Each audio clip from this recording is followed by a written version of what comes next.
Hi, how are you? Now, have you heard of the Blacklist? I'm not talking about the TV show starring James Spader, nor the list that denied employment to American performers in the mid-20th century if they were accused of having communist ties or sympathies. The Blacklist I am talking about is the list that you want your script to get on. If you've written a screenplay and no one seems to want to make this film, this is the list that you want to get on. It's existed since 2005, and actually it started out essentially as a survey.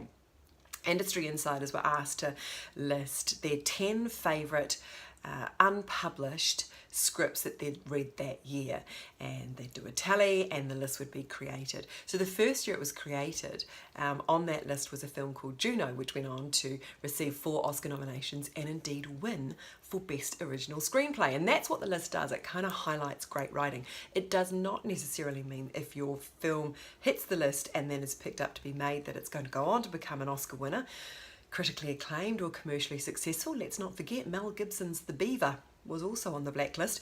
But the hype does mean that some films that are kind of, almost being greenlit are suddenly greenlit, like Argo, and we also get films like Django Unchained to enjoy. Now, point of the conversation is, folks, that the film that I want to talk about today was picked up off the Blacklist. It's called Sweet Virginia. It's a neo-noir drama.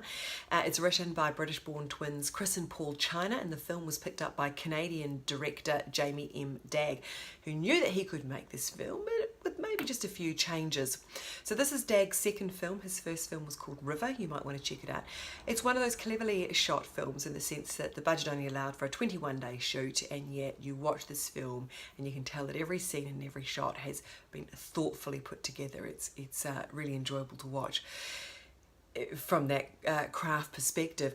Dagg moved the film from an American setting to a small Alaskan town, and he's lowered some of the ages of the characters, and that means that he's managed to pull together a really great cast. He's got Christopher Abbott, Imogen Poots, Rosemary DeWitt and John Bernthal involved in this film, and it's restrained, it's masterly, it's kind of cold, and it's quite violent. It's one of those sort of typical small town stories whereby all the town's deep dark secrets are slowly revealed. The film basically looks at a connection between two quite broken down men affected by violence and hard lives, and what I liked about the film was the way the story unfolds. It's not hugely unpredictable, but it's the way that Dagg reveals information.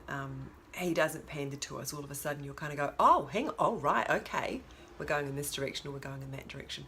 So that's what I really enjoyed about it, some nice twists and turns. I think Jamie N. Dagg is definitely a filmmaker to watch, so you might want to catch Sweet Virginia on Rialto channel at 8:30 p.m. on Saturday the 16th of February.